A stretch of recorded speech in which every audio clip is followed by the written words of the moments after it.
Emak nggak butuh duit. Emak nggak butuh kau jadi orang kaya. Yang penting kau bisa nyenangi emak dunia sama akhirat. Yang penting kau bisa nyenangi. Agak emosional kalau bahas gini bang. Kita adalah keluarga Forum Peduli Remaja Jambi. Assalamualaikum warahmatullahi wabarakatuh. Waalaikumsalam. Oke, kembali lagi bersama FPRJ TV. Yeay. Masih bersama saya Yudi Prasetyo dengan teman-teman kita. Ada Bima ini namanya Ahmad Bima ya. Ahmad Bima, satu lagi Ahmad Ihsan. Oh, Muhammad ya? Muhammad apa Ahmad? Muhammad. Kita tuh nama Sosial medianya banyak. Jadi orang ntar jadi Ngerti juga nih bang. sejarahnya banyak bang, sejarahnya banyak. Muhammad Iksan. Ihsan. Saya simpan di kontak tuh Ahmad Ihsan jadi juga kan. Oke, teman-teman, mereka ini siapa? Jadi mereka ini alumni Rohis sekolah di Kota Jambi ya. Dulu kan mereka tuh SMA ya, tempat SMA, sekarang sudah tamat gitu kan. SMA Bima SMA berapa? SMA 5 ya, SMA 5 Kota Jambi. Ihsan SMA 4 Kota Jambi. SMA Negeri 4 Kota Jambi. Oke, SMA 4, SMA 5 itu kan. Mereka berdua ini dari kelas 1 masuk kelas 1 tuh tahun berapa? Tamat 2017 kelas 1. Kenal FPRJ dulu ceritanya gimana? Kalau Bima? Ikut Sapa Remaja. Dulu ikut Sapa Remaja. Sapa Remaja di mana? Di apa tuh gedung yang di Putu Reno ya? ya Di pasar ya? Itulah mulai kenal dengan FPRJ. FPRJ kelas 1. Terus habis itu ikut kegiatan di Rohis. Di sekolah baru naik ke Porska. Sekolah dulu selain milih Rohis apa aktivitas yang lainnya? Ekskul nih bang. Ya. Aduh, Banyak bang. Ada Rohis, Hmm. Pramuka, OSIS, OSIS. Karate, terus apa lagi ya? Bisi-bisi. Lupa bang, banyak. Pernah Bang. jadi ketua OSIS? Enggak. Enggak ya? Enggak. Ketua Rohis tapi ya, ketua ISO ya. Ketua Rohis di kelas 2017-18. kelas berapa? Kelas 2, kelas 1. Kelas 2. Kelas 2. Dulu kan sempat ada yang kelas 1 enggak jadi ikut. Sempat di atas Bima tuh kalau salah. Oh enggak bang. Kalau di ISO tuh wakilnya yang kelas 10. Wakilnya ya, wakilnya kelas 10. Saya kelas 2 jadi ketua Rohis gitu kan. Lalu jadi ketua Rohis, ngurusi Rohis di SMA 5, terus kemudian naik kelas 3, selesai di amanahnya di Rohis sekolah, Bima gabung di Forska gitu kan. Dulu sebagai apa di Forska? Apa sih? Timuri ya. Ada koordinator Ikhwan gitu. Koordinator anggota-anggota yang putra gitu kan. Itu Bima. Kalau Ihsan dulu kenal FPRJ itu gimana? Kenal Rohis paling. Kenal apa Kenal Rohis dulu atau kenal FPRJ dulu? Harusnya sih Rohis dulu kayaknya. Rohis dulu karena dulu tuh aneh tuh apa ya? Waktu pertama kali kan biasa kan kalau anak Rohis itu kan didatain kelas-kelasnya kan, diceritain tahu, "Dek, mau masuk Rohis dak gini-gini." Masa-masa mos dikasih tahu kan. Terus aneh sama kawan teman ini dari pertama kali dijelasin tuh udah pengen nih. Kita teman sebangku tuh, kita masuk Rohis bio. Oh, ayolah, kita pertama kali masuk Rohis itu kan. Terus akhirnya dikenalin dulu di Rispa. Namanya dia sama 4 Rispa namanya. Kemudian di situ tuh ada yang namanya DWR. One Day with Rohis kan, situ kan dikenalin dulu, terus kemudian baru ikut sama tadi kayak Bima, Sapa Remaja di situ, baru kenal FPRJ di situ. Tapi dulu tuh aneh sempat ini sih bang kurang aktif kalau di kelas 1 dulu tuh, kurang sih. Jadi ya di awal-awal, tapi di semester 2-nya aneh baru aktif lagi karena ada apa ya, kayak paksaan gitu. kegiatan Rohisnya. Dulu kamu pengen gabung itu tertariknya tuh kenapa?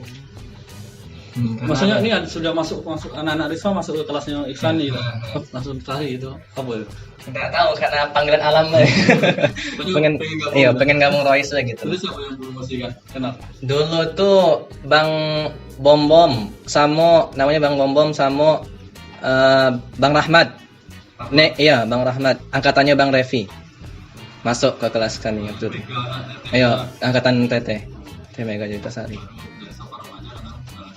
Setelah itu terpilih menjadi ketua Rohis. Alhamdulillah. karena ada yang mau. Udah mau gitu ya. Gitu, jadi kita Rohis, Rispa gitu kan, terus alhamdulillah jalan karena emang Rispa ini termasuk Rohis yang aktif lah ya. Rohis yang aktif, yang produktif, yang kreatif juga gitu kan. Banyak event-event yang emang dimenangkan gitu. Kalau ISO mungkin gimana cerita ISO? Gitu. Terus kena FRJ kelas 2 sudah selesai ya, kelas selesai amanahnya di Rohis sekolah gitu kan. Lanjut ke Polska. Kalian pengalaman sebagai anggota Rohis apa sih yang paling terkesan gitu? Di sekolah ya Rohis dulu. Kalau Bima apa tuh yang paling terkesan sekali itu? Enggak ada.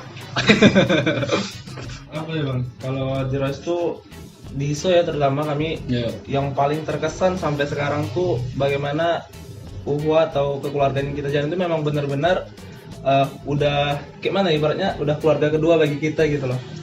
Di organisasi lain enggak ada. Gimana ya? ada pun ada tapi nggak seerat yang ada di Rohis gitu loh. Memang benar-benar kayak kekeluargaan di sini tuh, wah mantap lah gitu. Pramuka tuh kayaknya sepertinya. Iya. Tapi kalau Anda sendiri memang di Pramuka kurang aktif, lebih aktifnya ke Rohis. Kalau nonton semua. Tentang keluarganya gitu. Keluarganya tuh waktu itu sebagai ketua Rohis kepemimpinannya gimana? Mudah ngaturnya itu kan ada kesulitan. Tentunya ada sulit, ada mudahnya juga bang, ada baik ada buruknya juga.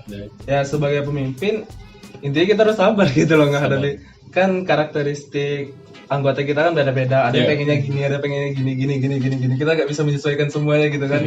Kadang ya kita harus sabar gitu. Kalau sana Bu, yang paling berkesan sekali dulu waktu jadi ketua Rohis Kegiatannya bang atau? Pusing lah. Kayaknya sih mabit sih kalau kegiatan dari sisi kegiatannya mabitnya, karena mabit itu ya pertama kali kan waktu anak pertama kali juga itu mulai aktifnya di Rispa ini waktu kelas 1 semester 2 itu karena dipaksa Teh Meka Jutasari. Tapi kegiatan lain enggak selain OSIS. Ada OSIS. Kalau saya tuh dulu apa ya, anak culun bang. Karena ini jarang ikut kegiatan kan, tapi mulai ikut aktifnya di sekolah tuh juga nggak tahu kenapa tiba-tiba guru-guru kenal juga dengan aneh kan.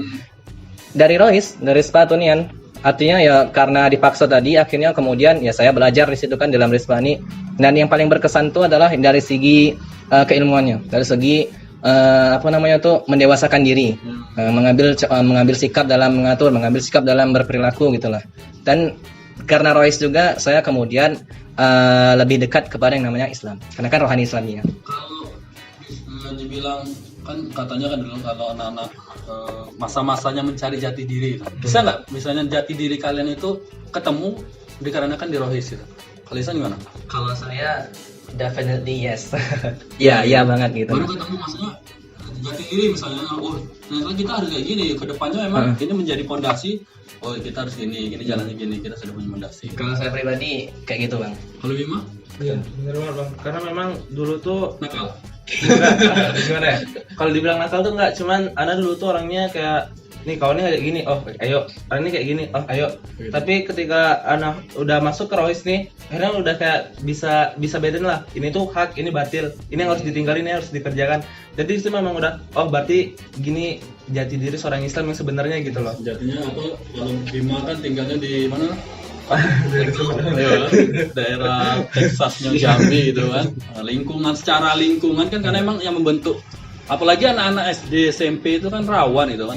Sedangkan lingkungan di rumah sekitarnya itu kayak gitu ya kemungkinan besar bisa. Tapi ya alhamdulillah sih walaupun lingkungan gitu nggak ada yang aneh. Kalau pengalaman nakal dulu sebelum masuk Rohis ada SMA gitu. Pengalaman nakalnya kayak mana nih bang? Pasti lah gitu kan. Kalau SMP misalnya ada nggak? Yang paling nakal, hal paling nakal yang paling sudah dilakuin tuh? Masa nggak pernah? Memang rokok ada dulu pernah? Alhamdulillah belum bang. Minum-minuman keras ada ya? Nggak pernah. Nggak pernah. Merokok belum, nggak pernah alhamdulillah. Terus ya nggak pernah sih bang, cuman ya kayak gimana ya, susah jelasnya. Kalau kami dulu bisa dikatakan culun, dibilang culun tuh enggak, cuman ya gimana jelasinnya agak Berarti nggak sulit pernah sih. nakal ya? Biasanya main cuma Kasian. biasa-biasa. Dibilang nakal tuh mungkin gimana ya? Agak susah sih jelasinnya, kayak ya gitu. Kalau Isan pernah nakal? Pernah ya bang? Nggak, tapi kalau nakal tuh ana nyikapin nakal nih gimana ya? Ya nakal karena mau tidak mau harus nakal. Karena gini. Jadi jadi ana waktu SMP tuh, ana dulu SMP. Jadi di situ tuh apa ya, lingkungannya tuh ya ini nakal. Jadi kita mau tidak mau harus bertahan diri, harus nakal juga. Merah pula tuh. Oh, iya. Tadi dia ditit. Oh, iya. Itu dicara orang sebeli mana Jadi gitu bang. Jadi gini, karena dulu tuh kan aneh kan orangnya culun kan, jadi apa ya? Anda rasa Anda harus ikut satu kelompok supaya diri Anda terjaga gitu. Jadi nakal juga gitu di situ. Tapi kemudian pas SMA, tapi Anda waktu pun di SMP itu, alhamdulillah waktu kelas 3 tuh mulai tumbuh kedewasaan kan. Jadi ngapain kayak itu ngumpul-ngumpul kayak itu agak jelas lah.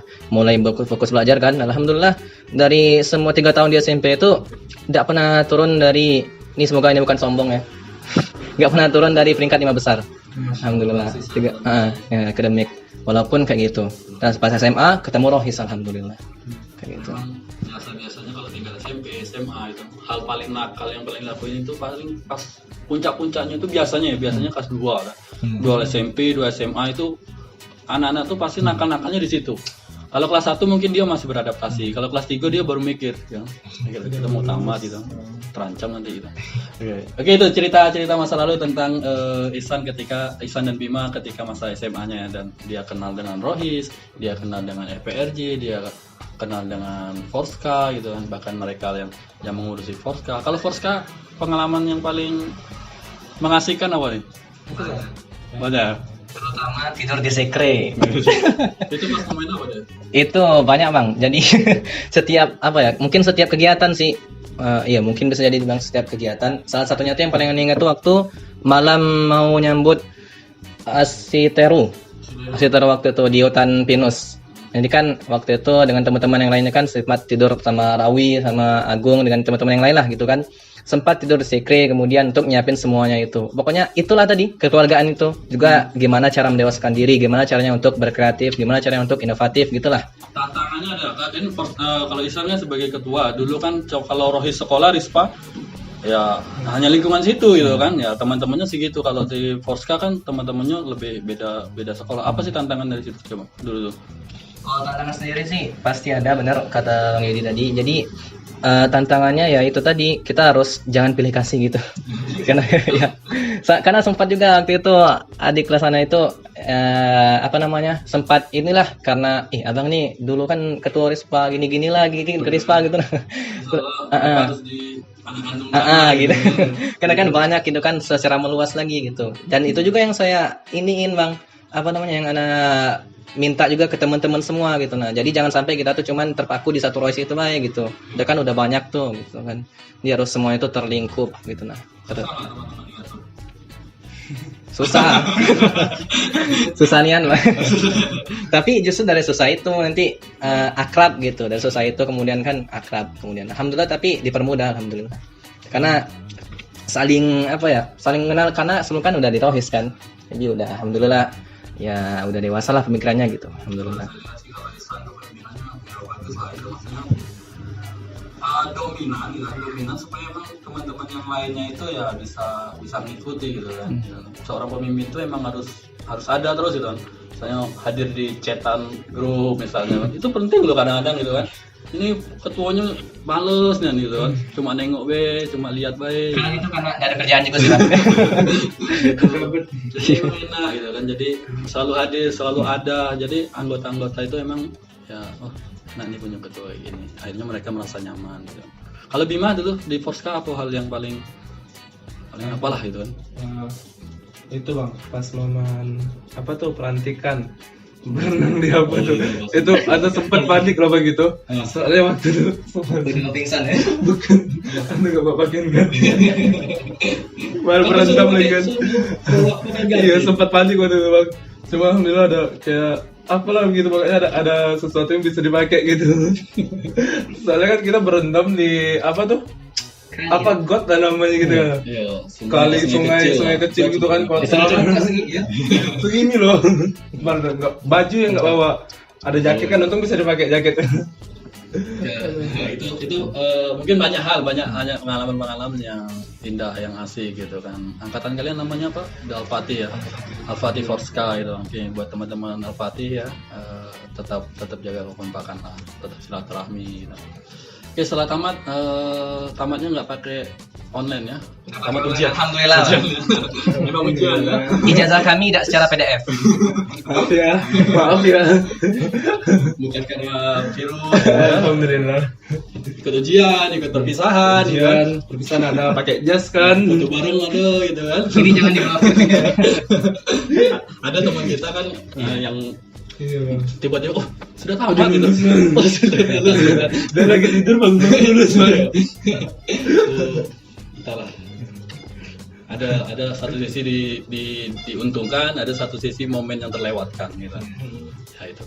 Setelah tamat kalian memilih untuk tidak lanjut ke perguruan tinggi ya, tidak lanjut ke perguruan tinggi, maksudnya tidak lanjut kuliah. Atau pernah tes SNPTN atau SBMPTN? Pernah ada? Atau emang nggak mau nian gitu? Emang Bima nggak milih gitu, nggak pernah ikut tahapan SNM perguruan tinggian? SN kemarin tuh cuma iseng-iseng aja bang. Sudah ada niat gitu ya. Habis SN nggak ikut lagi. Enggak. Kalau Isan? Ada SN. SN itu kan yang undangan ya? Yang Jadi anak tuh di kelas anak tuh kebetulan satu kelas tuh semua itu terpilih untuk ikut SN, karena kan dulu kan di ini kan ya, di apa namanya, di seleksi gitu kan, nggak semuanya gitu bang harus ikut SN. Kebetulan anak juga karena sekelas ya, anak termasuk yang terpilih kan untuk SN kan. Tapi anak dari kelas 3 tuh emang udah pengennya tuh masuk Ma'had Tahfiz untuk ngafal Quran gitu kan.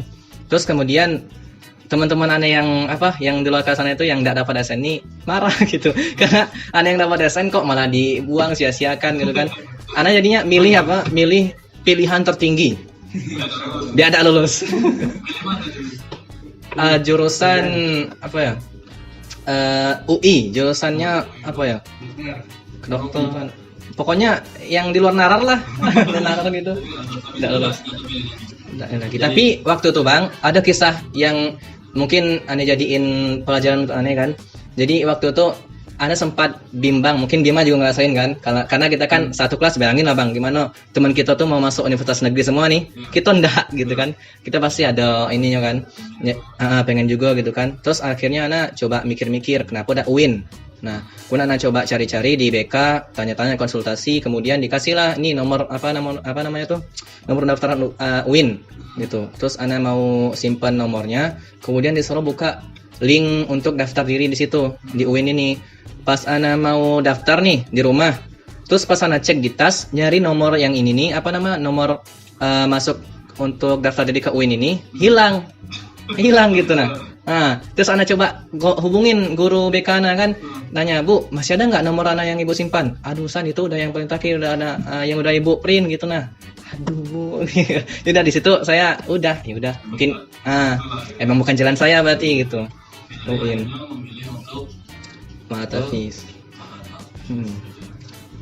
Kalau Bima di mana pondok tahfiznya? Ma'had Tahfiz? Di Ma'had Tahfiz Mataku Bogor bang. Bogor. Kalau Isan? Di Rusunah Bekasi. Kenapa kalian kalau dengar ceritanya tadi emang untuk melanjutkan di perguruan tinggi itu nggak niat banget lah istilahnya gitu kan, ya sekedar iseng, sekedar ngikut juga, ikut kawan, bahkan ada yang menargetkan tinggi supaya nggak terima gitu. Dan kalian sebetulnya sudah ada pilihan gitu kan, yaitu ke Ma'had Tahfiz untuk fokus menghafal Quran. Motivasinya kenapa memilih untuk mondok tahfiz itu? Kalau Bima? Kalau dari kami pertama tuh orang tua. Jadi orang tua kami itu dari dulu nih ya, dari kami mungkin dari kecil sampai sekarang sampai detik ini mungkin nasihat yang selalu diberikan ke kami, yang selalu terbekas di hati kami itu selalu bilang gini, ibu kami terutama, ibu sama ayah, mak nggak butuh duit, mak nggak butuh kau jadi orang kaya, yang penting kau bisa nyenangi mak dunia sama akhirat, yang penting kau bisa nyenangi. agak agak emosional kalau bahas gini Bang. Yang penting kau bisa bahagia mak dunia akhirat, bisa nyelamatin mak bukan cuma di dunia tapi di akhirat juga. Itu yang sampai sekarang sering dibilang sama mak kami terus menerus, tidak pernah bosan. Mungkin setiap ngobrol, setiap ada kesempatan untuk berbicara sama orang tua, itu selalu dibilang sama orang tua kami gitu.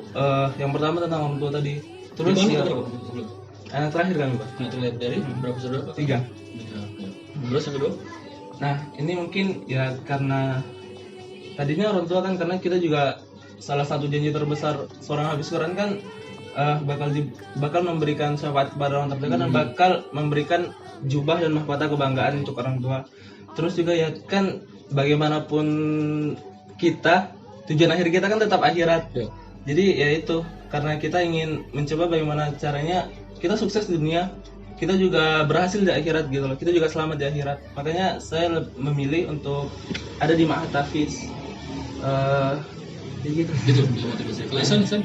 Kalau saya pribadi kurang lebihnya sama Bang. Tapi ada satu alasan lagi yang saya jadiin penyemangat diri lah gitu. Ya ini karena saya tuh dulu di kelas tuh karena IPA ya, jurusan IPA. Maaf Bim ya. Jurusan IPA, terus IPA 1 lagi kan. Jadi itu tuh semuanya tuh dikasih tugas secara terus-menerus dan semuanya tuh sama gitu loh. Maksudnya tuh terserah mau otak kalian seberapa mampunya, yang penting semua yang kami suapin, kata guru nih, misalkan saya ini misalkan kan, kata gurunya tuh gini kurang lebih, terserah kapasitas otak kalian berapa, yang penting kami kasih inilah semuanya, silakan telan gitu. Nah saya tuh mikir ini bukan manusiawi rasanya. Karena ini bukan passion saya, sih kalau saya pribadi merasa, karena ini tuh terlalu melelahkan untuk di dunia, tapi gak bernilai sama sekali di akhirat gitu loh. Saya ngalamin pribadi itu kemarin sih, waktu Ramadan kemarin. Alhamdulillah saya kan anak terakhir juga, sama kayak Bima, tapi 2 bersaudara. Abang saya alhamdulillah udah lulus S1 di Unja, Fakultas Biologi, alhamdulillah. Tapi yang saya ambil pelajaran di sini adalah ketika itu saya ingin beres-beres kamar. Saya lihat banyak tumpukan buku di situ. Kemudian saya tanya ke ibu kan, Bu, ini boleh diberesin semua enggak? Boleh, silakan. Kalau misalkan itu emang enggak guna, ya udah silakan diberesin. Nah, itu semua tuh buku tentang dunia, dan ternyata itu mati juga. Enggak. Mati enggak? Duduk. Enggak ada ini. Dia terbalik di atas tadi. Oh iya. Itu kan ada itunya, Bang. Di atas. Oh, di atas. Maksudnya Jadi tadi itu tadi? Sampai mana tadi? Beres-beres buku. Jadi beres-beres buku tuh kata ibu saya tadi silakan diberesin kalau misalkan itu emang udah enggak guna lagi. Abang kamu juga toh udah lulus kok, enggak bakal pakai itu lagi gitu nah. Enggak bakal pakai itu lagi. Buku-buku skripsi, buku-buku yang tebal-tebal itu tuh. Yang titiknya tuh enggak pakai lagi. Nah, ya udah saya beresin di situ. Akhirnya ya saya mikir kan, ini ya saya intinya takut sia-sia lah gitu. Saya nggak mau sia-sia, saya hidup di dunia ini nggak mau sia-sia. Karena juga pesan orang tua itu benar kata Bima tadi. Kita kan sebagai anak kan, ya seberapa pun ilmu kita ya pasti tetap dipandang anak dengan orang tua kan. Orang tua kita pasti selalu pengen kita tuh jadi orang sukses. Dan kata ibu saya itu, karena saya dulu tuh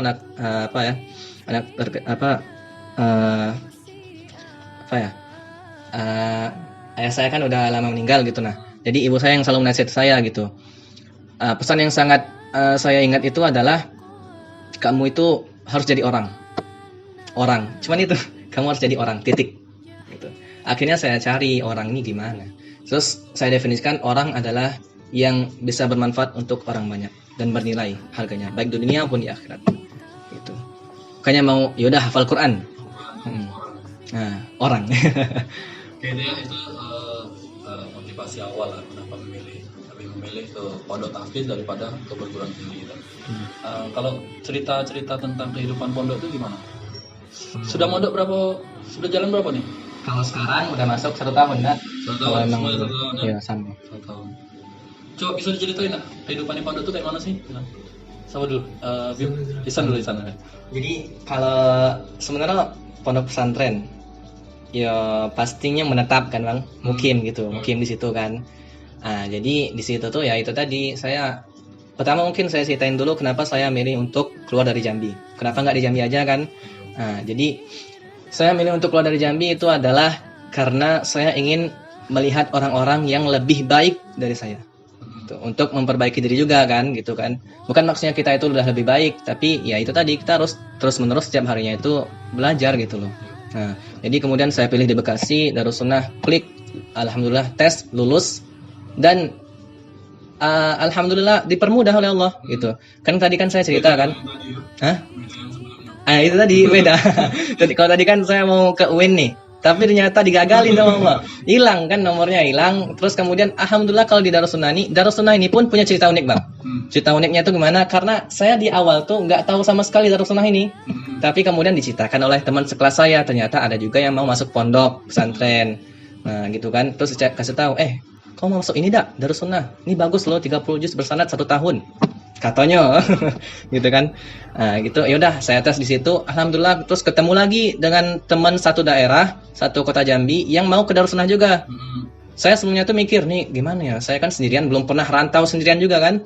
Terus alhamdulillah ketemu dengan teman-teman lagi dari kota Jambi, kemudian Darussunnah lagi. Kemudian akhirnya dibantu juga oleh orang tua teman-teman anak ini. Pokoknya semuanya dipermudah lah gitu. Akhirnya Allah kasih lulus di Darussunnah. Kehidupannya gimana? Kehidupannya ya itu kita harus saling tahu diri gitu tahu diri kita nih hidup sama-sama. Kalau di tempat Nana itu yang ikhwan angkatan Nana ya Bang ya, angkatan Nana ada 21 sekarang, tapi waktu itu diterima kurang lebih 27 kalau nggak salah. Nah sisanya kemana itu ada yang dikeluarkan, ada yang keluar sendiri, ada yang dikeluarkan gitu. Itu untuk yang ikhwan. Kalau untuk yang akhwatnya banyak. Hah?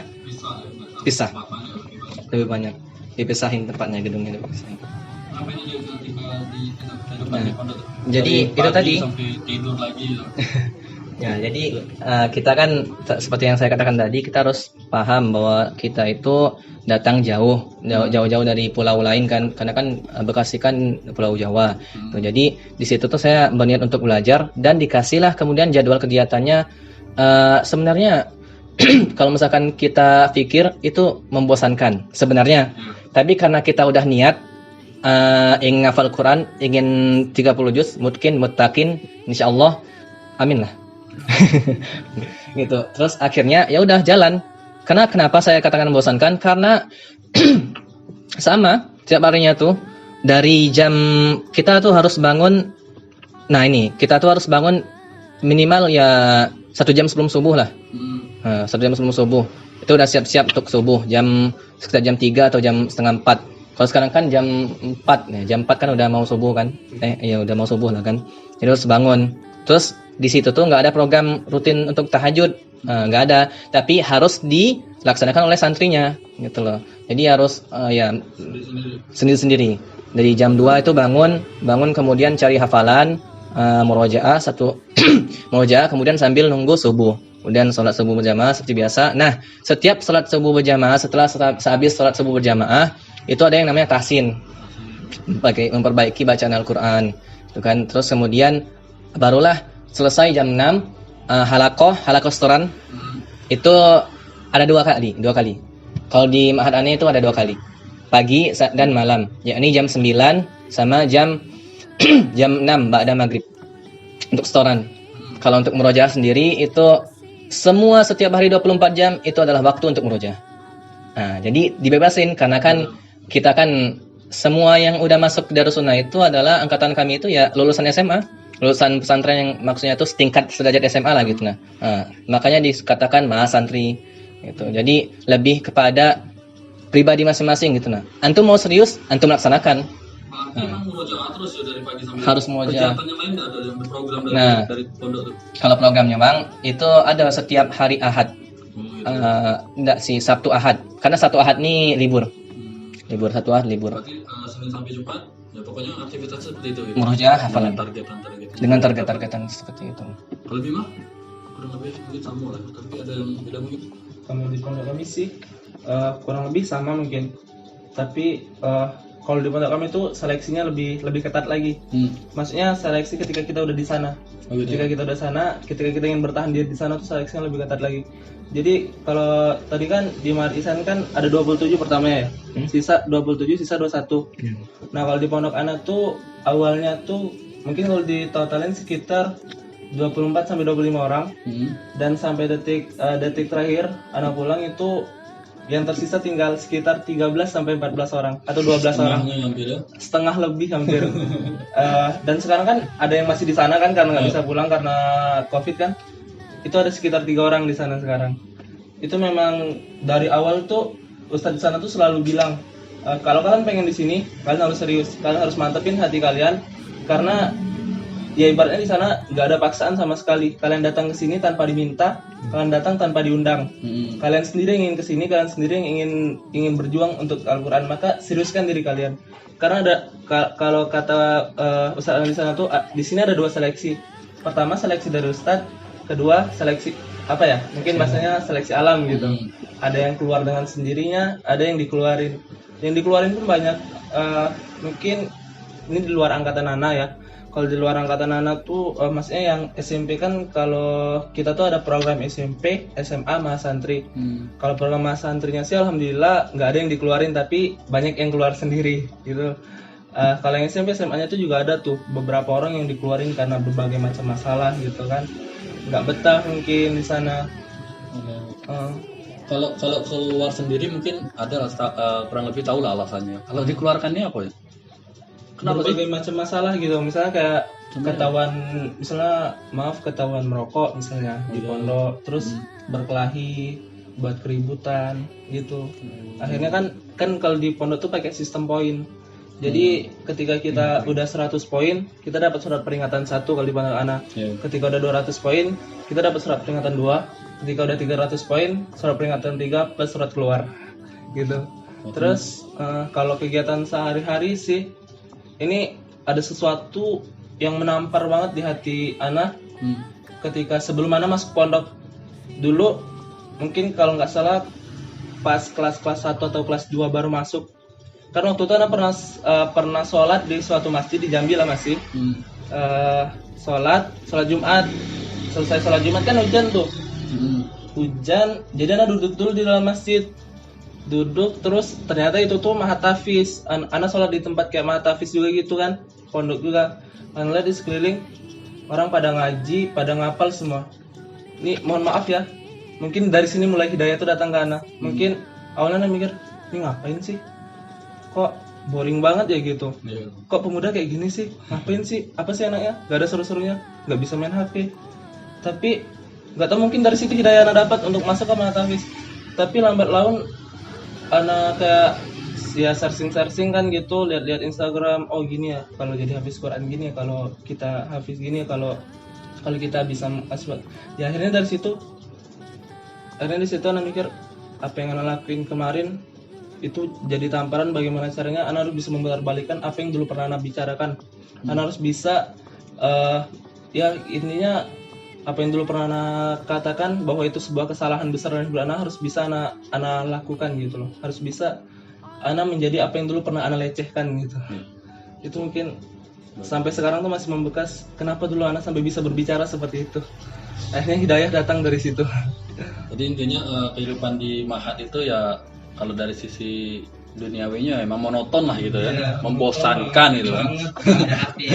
Bangun jam 4, aduh, habis itu ya emang bagi anak-anak yang nggak kuat sih emang bosan, akhirnya mereka keluar gitu. Terlebih di Bogor tuh Bang, kadang kalau sholat subuhnya tuh kalau di Jambi rasa-rasa sholat tahajud. Karena pernah ada sholat subuh di sana tuh jam 3:30 kalau nggak salah. 3:30 atau hampir jam 3. Itu jadi kita harus bangun benar-benar ekstra gitu loh. Belum lagi tidurnya kadang lama gitu kan. Emang kan kalau subuh kan biasanya kan makin naik kan waktunya kan, makin cepet biasanya. Makin berat. Sesuatu yang paling suka dukanya di pondok tuh ada? Atau dukanya. Lebih gimana? Duka paling awal tuh pas mungkin bahasanya kayak lama ngedapat hafalan tuh Bang. Itu dulu Ana pernah sampai gimana ya?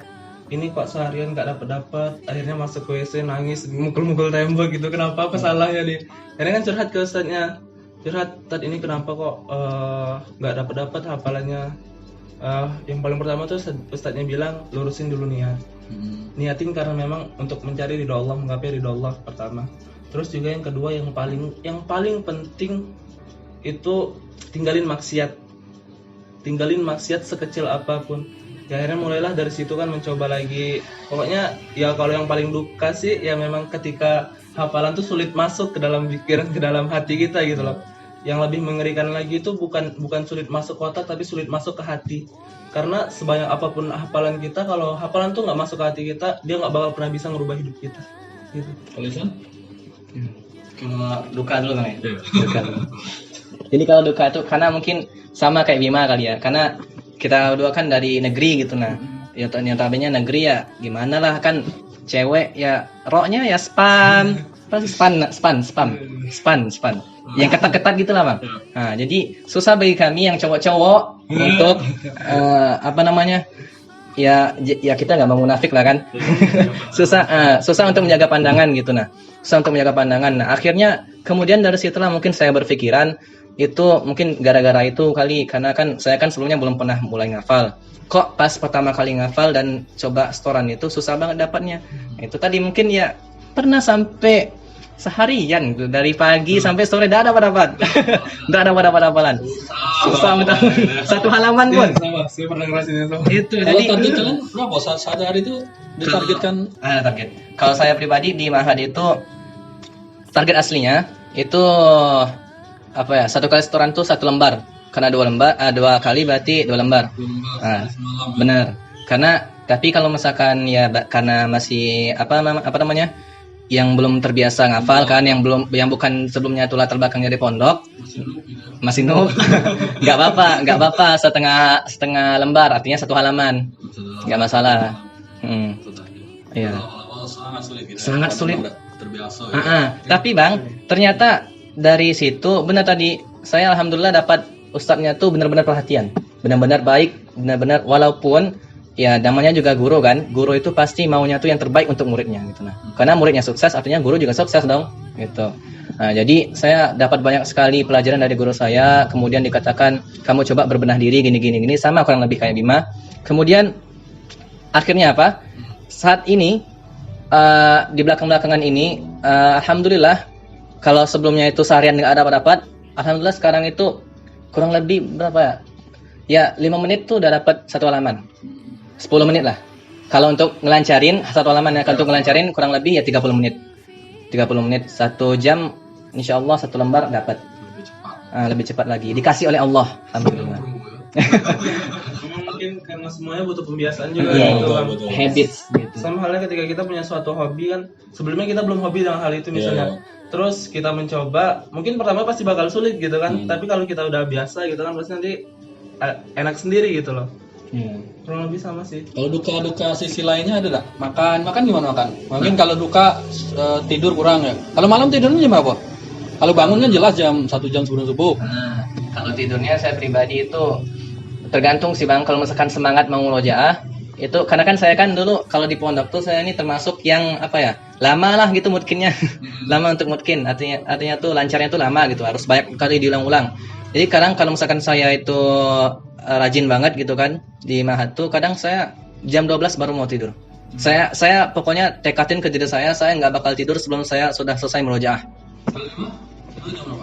Kalau di pondok saya tuh kita kan kalau selesai halakoh malam jam 9. Terus peraturan pondok itu jam 10 udah wajib tidur semua. Itu peraturan dari pondok. Jadi nggak boleh ada murojaah lagi di jam segitu. Harus tidur. Jadi jam 10 tuh udah tidur. Ustadznya juga pernah bilang kalau mau murojaah pokoknya jam 10 udah tidur, bangun harus secepat mungkin. Itu. Ya. Jadi kata Ustadz tuh akan lebih baik melancarkan hafalan itu ketika otak udah fresh, karena kalau udah semakin malam tuh kan otak kita makin pusing, jadi makin sulit kalau kata Ustadz Ana gitu kan. Jadi gitu jam 10 intinya udah tidur karena memang udah peraturan pondok. Kurang lebih sama Bang, tapi ya saya aja yang terlalu semangat nih. Memang kalau di sana tuh ada peraturan gini. Jadi kalau jam 10 belum tidur, ketahuan masih di masjid atau di ruang halakoh, satu asrama kena hukum. Gitu. Satu asrama kena hukum. Jadi ya menghindari baku hantam gitu kan. Jadi harus tidur. Gitu. Jam 10 harus tidur. Kalau makan enak makan lah, mandi itu. Alhamdulillah. Kan Bima jadi makin. Udah serius Bang. Di Pondok tuh makan gimana ya? Lebih banyak daripada di Jambi. Kalau lebih gitu karena Bang sebelumnya pas anak udah dulu kan anak gemuk ya, kelas 1 gemuk, Sekarang gemuk, kelas 2 udah kurus, bukan oh, kurus iya, kayak dulu udah sempet, berkurang iya. kan. Bima agak beda itu. Kelas satu tuh ini. Kelas 3 udah tirusnya kan bibir. Iya, Masuk pondok 6 bulan udah mulai lagi sampai sekarang udah mulai makin gede lagi. Ya, jadi situ kan memang makanya gimana ya? Kebahagiaan kita tuh di pondok tuh salah satunya ketika dapat makanan lebih tuh bahagia banget Bang. Kalau Isan makan nggak masalah ya. Kalau makan tuh di awal-awal tuh saya banyak makannya karena ya itu tadi mungkin banyak orang yang menganggapan antum nanti ngafal Quran stres gitu.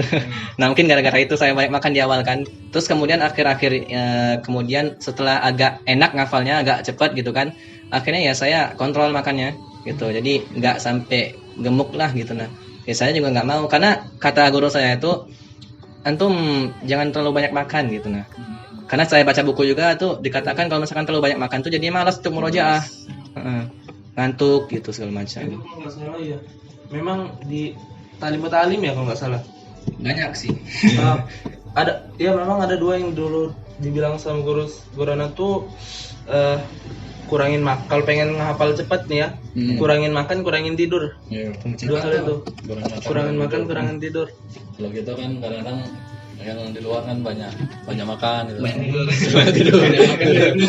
Apalagi sekarang kan Bang, musim rebahan gitu kan. Terus saya bosan gitu kan. Main HP lah sampai main bahpi itu bosan gitu. Sekarang. Mungkin terakhir lah ya, sesi terakhir tips menghafal.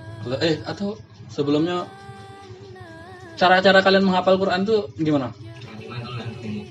Cepat aja lah.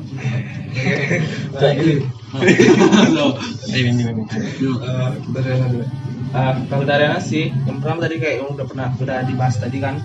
Pertama mungkin kita butuh pembiasaan, terus juga intinya kita jangan pernah berpikir kalau kita tuh sulit ngapal. Jangan pernah berpikir seperti itu karena semua yang terjadi itu sesuai dengan mindset kita. Terus juga di Quran kan dibilangin kalau 4 kali ya dibilangin kalau sungguh telah kami mudahkan Al-Quran itu kepadamu untuk berpikir. Maka adakah orang-orang yang mengambil untuk diambil pelajaran darinya? Maka adakah orang-orang yang mengambil pelajaran darinya? Kalau kan jasarna Al-Quran di dzikri fal mimudakir gitu kan, bahwa dikatakan udah dimudahkan nih. Terus juga kalau kadang kita merasa sulit mungkin gimana ya? Di Al-Quran kan juga dikatakan sesungguhnya setelah kesulitan pasti akan ada kemudahan. Jadi pertama tuh jangan mikir kita sulit ngapal. Pikirin bagaimana caranya kita nggak mikirin kita mudah ngapal, tapi kita nyaman sama Al-Quran. Kita jangan mikirin kita mudah ngapal tapi nyaman. Karena semakin nyaman kita dengan Al-Quran, nanti bakal semakin mudah masuk gitu. Terus gimana ya saya jelasinnya? Al-Quran itu bakal dekat sama siapa saja yang memang hatinya untuk Al-Quran. Karena dulu Ustaz Ana pernah juga nasihatin bahwa Al-Quran itu sifatnya mudah cemburu gitu loh. Kalau kita membagi cinta kita kepada yang lain selain Al-Quran nanti bakal berpaling. Maksudnya apa? Fokus dulu sama Al-Quran, jangan mikirin hal lain. Fokus dulu mencintai Al-Quran itu tadi. Terus juga pengalaman ngapal Ana dulu kurang lebih sama kayak Isan dulu pernah mulai ngehafal dari jam 6 subuh sampai jam 9 malam baru dapat setoran 1 halaman. 6 subuh sampai 9 malam baru dapat 1 halaman. Karena tadi anak coba jalanin beberapa tips yang dikasihkan mulai dari teman, dari ustadz. Akhirnya bahkan pernah di satu titik tuh alhamdulillah hanya dalam waktu 7 menit itu lancar 1 halaman alhamdulillah. Selebihnya ya sama, mungkin normalnya tuh 30 menit 1 halaman. Kurang lebih gitu. Jadi inti dari tips dari saya Al-Quran, kita harus berlama-lama sama Al-Quran. Karena ketika kita membaca terbata-bata kita mendapat 2 pahala. Ketika kita membaca lancar kita dapat 10 pahala. Jadi semakin lama kita sama Al-Quran maka semakin banyak pahala yang kita raih gitu. Tips untuk menghafal Quran, sebagian besar udah disebutin oleh Bima kan. Nah jadi Bang, Ana sedikit aja perbanyak mengulangi. Kemudian yang pertama mungkin ikhlas dulu. Ikhlas, kedua banyak mengulangi, ketiga jaga ulangan itu. Maksudnya jaga pengulangan itu, jaga hafalan yang telah didapat gitu. Karena kata Syekh saya di Ma'had itu beliau katakan antum kalau misalkan hafal yang udah disetorkan hafalan misalkan 15 juz, tapi yang lengket yang mungkin itu cuma 1 juz, ya antum hafalan antum cuma 1 juz. Itu. Jadi nggak bisa dikatakan orang hafal 30 juz tapi kemudian yang mungkin hanya na'udzubillah wa iyadzubillah. Na'udzubillah min dzalik cuman ya 5 juz gitu nah. Nggak bisa dikatakan seperti itu karena dia melalaikan gitu artinya. Ya, itu dia makanya. Oke itu ya. Kalau ditanya berapa juz sekarang sudah ada berapa? Sekian. Ya mudah-mudahan semakin dilancarkan gitu kan. Dilancarkan hafalannya tetap dijaga, tetap diamalkan nantinya, tetap diajarkan diajarkan ke teman-teman yang lainnya supaya memang semakin bermanfaat. Oke teman-teman, sudah 45 menit. Nggak terasa juga kita ngobrol-ngobrol itu. 45 menit, itulah sharing kita, bincang-bincang ringannya kita dengan Ihsan dan Bima terkait dengan aktivitas mereka di Pondok Tahfiz dan motivasi mereka. Bagi teman-teman yang mungkin pengen juga menghafal Quran gitu, yang sama nih motivasinya dengan Bima dengan Ihsan, motivasinya seperti itu ya silakan gitu kan, silakan untuk melanjutkan di Pondok Tahfiz. Oke, demikian dari kami akhiri. Assalamualaikum warahmatullahi wabarakatuh.